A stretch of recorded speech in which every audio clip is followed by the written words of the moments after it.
ছোটবেলায় চাচা আবু তালিবের সঙ্গে মক্কা থেকে সিরিয়া গিয়েছিলেন মহানবী হযরত মুহাম্মদ সাল্লাল্লাহু আলাইহি সাল্লাম। মরুভূমির উত্তপ্ত মাটিতে ক্লান্ত হয়ে পাতাহীন একটি গাছের ছায়ায় দাঁড়িয়েছিলেন তিনি। মুহূর্তেই গাছটিতে পাতা জন্মায়। এ সময় গাছটির জন্য দোয়াও করেন মহানবী। আশ্চর্যের কথা হচ্ছে, এখনো বেঁচে আছে সেই গাছ। গাছটির অবস্থান জর্ডানের সাফাই এলাকায়। বৈজ্ঞানিক কোনো ব্যাখ্যা না থাকলেও স্থানীয়রা বলছেন আল্লাহর রহমতেই বেঁচে আছে গাছটি।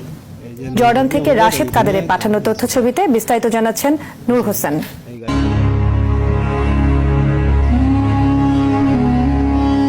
1500 বছর ধরে মরুভূমির বুকে দাঁড়িয়ে আছে ঐতিহাসিক সাহাবি গাছ। ইংরেজিতে গাছটিকে বলে দ্য ব্লেসড ট্রি, আরবিতে শেজারাতুন মুবারাকান। স্থানীয়দের মতে গাছটির ছায়া নিয়েছেন মহানবী হযরত মুহাম্মদ সাল্লাল্লাহু আলাইহি ওয়াসাল্লাম। সে সময় এই গাছের জন্য দোয়াও করেছিলেন তিনি। সেই থেকে এখনো বেঁচে আছে গাছটি।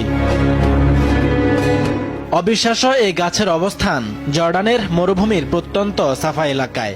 আশেপাশের শতবর্গ কিলোমিটারে কোনো গাছের অস্তিত্ব না থাকলেও 1500 বছর ধরে দাঁড়িয়ে আছে সাহাবি গাছ নামে পরিচিতি পাওয়া এই গাছ।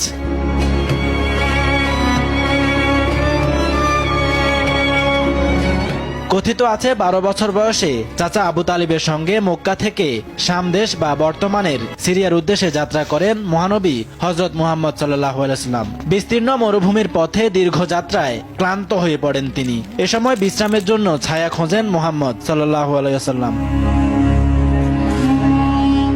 বিশ্রামের যথাযথ জায়গা না পেয়ে জর্ডানের সাফা এলাকার একটি পাতাহীন বৃক্ষের নিচে অবস্থান নেন মহানবী। তখনই সবুজ পাতায় ভরে যায় গাছটি।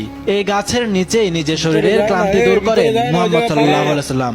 সে সময় এই গাছের জন্য দোয়াও করেন তিনি। স্থানীয়দের দাবি, মহানবীর দোয়ার কারণেই এখনো বেঁচে আছে গাছটি। গাছটি সহ আশপাশের এলাকাকে পবিত্র স্থান হিসেবে স্বীকৃতি দিয়েছেন জর্ডানের বাদশাহ দ্বিতীয় আব্দুল্লাহ। এলাকাটিকে বিশেষভাবে সংরক্ষণের ব্যবস্থাও করেন তিনি। প্রতিদিন গাছটি দেখতে ভিড় করেন হাজারো মানুষ। ঈদ এবং বিশেষ দিনে বাড়ে মানুষের উপস্থিতি। একসময় গাছের ঢালপালা ছিঁড়ে তাবিজ বানানো শুরু করেন দর্শনার্থীরা। কল্যাণের আশায় গাছের নিচে নামাজও পড়তেন